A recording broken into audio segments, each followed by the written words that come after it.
A city trader would set himself the same target each month, much higher than what his boss expected of him, and almost always succeed in meeting it, despite the volatility of markets and financial recession. When he didn't, he'd go online to hookup apps, arranging a drink and then sex with an unknown woman. He'd make the same small talk during the drink and run through the same motions during the sex. Hydraulic penetration with little foreplay, ejaculation, and then a swift, insensitive departure. During the sex, he'd avoid eye contact and think of the profit that he'd failed to achieve with his trading. Back home, he'd take a Xanax and fall asleep, with no thought for the person he'd just been with. We might ask here, why was the sex necessary? Was it, like the Xanax, simply a way of self-medicating, of calming anxiety and the acute sense of unease that accompanied his failure to control the markets? Was it a hidden attempt to communicate with another human being that just short-circuited each time? Or perhaps a hostile act that he was unaware of? When I asked him about the number itself, the figure that he felt duty-bound to generate each month, he explained that this had been the highest profit of a star trader in his previous company. This was the number he felt compelled to achieve ever since, and nothing less was acceptable.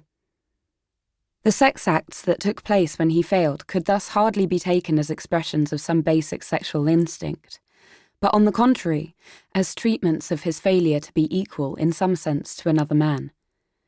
This, of course, could be interpreted sexually. Was there a desire or jealousy between them? But his heterosexual act was clearly an acting out, where sex was filling some other, less obvious function.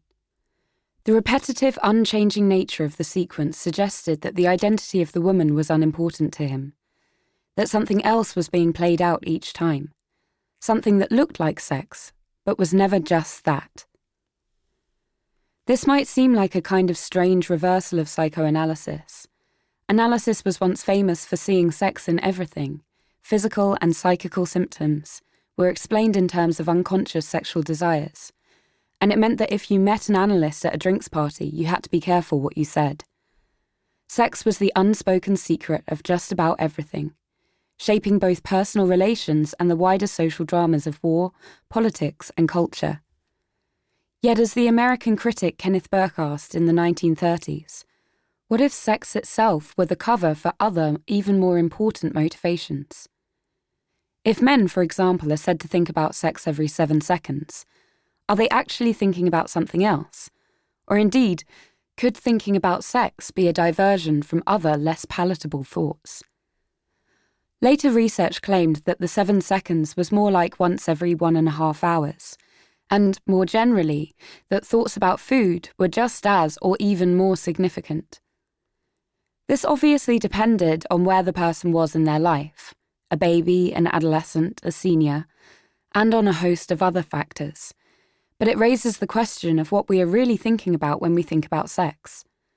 Everyone knows that with food, it's rarely just about food. We eat or think about eating when we are unhappy, uneasy, agitated, anxious, or lonely. Does the same apply to sex? The global use of internet pornography surges late on Sunday night and continues through Monday, the day when most people return to work, and so presumably have to face problems and pressures that the weekend shielded them from. Porn use at the office indeed clocks in at 63% of male and 36% of female workers. The appeal to sexual imagery here might well be analgesic, and research on sexuality in the 20th century has only compounded this question, suggesting that humans don't really have an innate sexual instinct that aims at copulation. Bodies aren't like sticks that make fire when you rub them together, since so many conditions, preferences, and cues are necessary for us to even become aroused.